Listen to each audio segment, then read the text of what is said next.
How will we ever get it put back together again?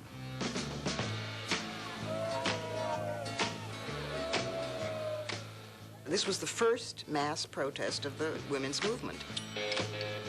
The intention was to say that the pageant treated women like sheep. We never burned bras, I might add. That's a total myth.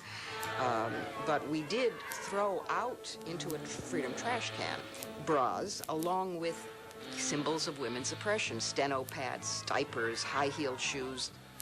The essence of the women's movement, for me, what I saw was Betty Friedan's book first. And then the impact that that had on housewives, as they were called in those days. Well, here were these intelligent, educated women, and they were somehow supposed to have orgasms waxing the kitchen floor. We had to take action. The women's movement in those days was treated too often as a kind of a curiosity, a kind of ho-ho, look at that. There was an advisor to Hubert Humphrey who honestly said that women were not appropriate for positions of real authority because of the menstrual cycle. But to their credit, the women kept moving forward. And obviously women were right for it. It was like this taste of freedom.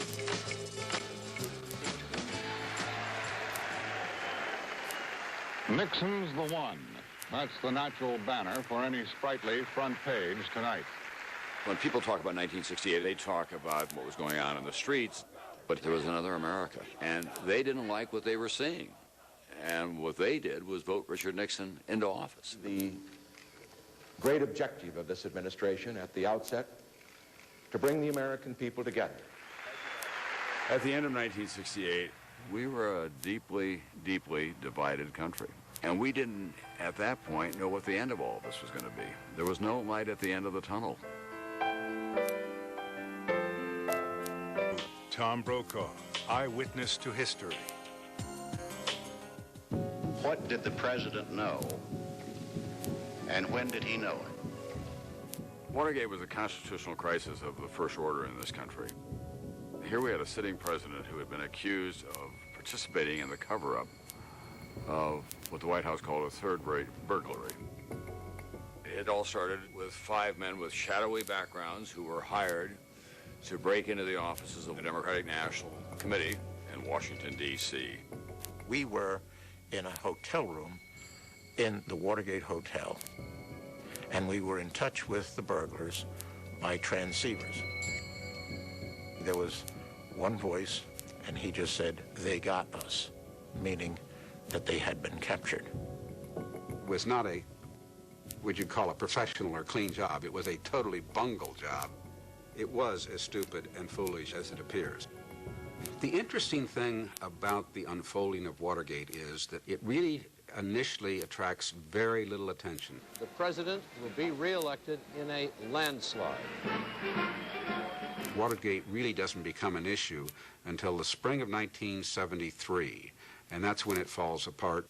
The biggest White House scandal in a century, the Watergate scandal, broke wide open today. I'm in transition from California to Washington. I'm going to become the White House correspondent. To conduct this investigation. You talk about reality television now.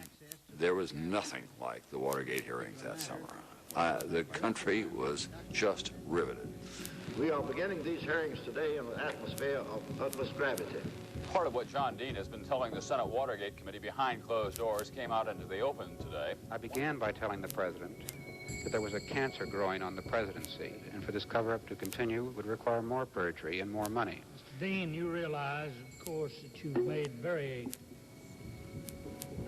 strong charges against the President of the United States. It involves him in criminal offenses, do you not? Yes, sir, I do. It was gripping. Here was the President's counsel on live national television, charging the President with all kinds of crimes. And then, of course, when tape recordings came out. Are you aware of the installation of any listening devices in the Oval Office of the President? I was aware of listening devices. Yes, sir. A smoking gun had to be found and the tapes enabled that smoking gun to be found. Once the fact of the tape system had been disclosed, the White House had a new retrenching move to make, and Richard Nixon fired everybody in what was known as the Saturday Night Massacre.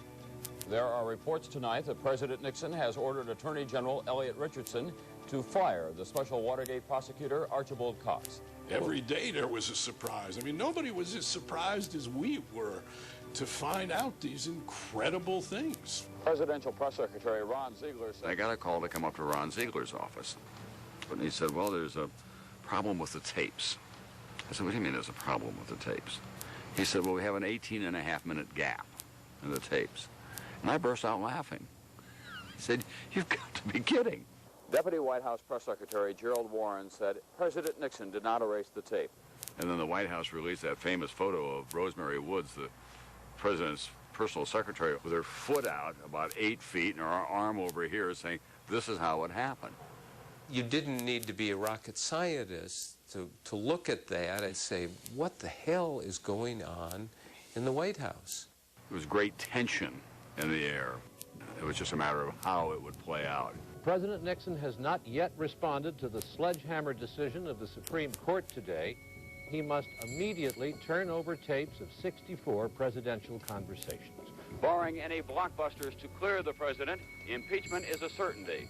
My vote will be conscientiously cast in the best interest of my country.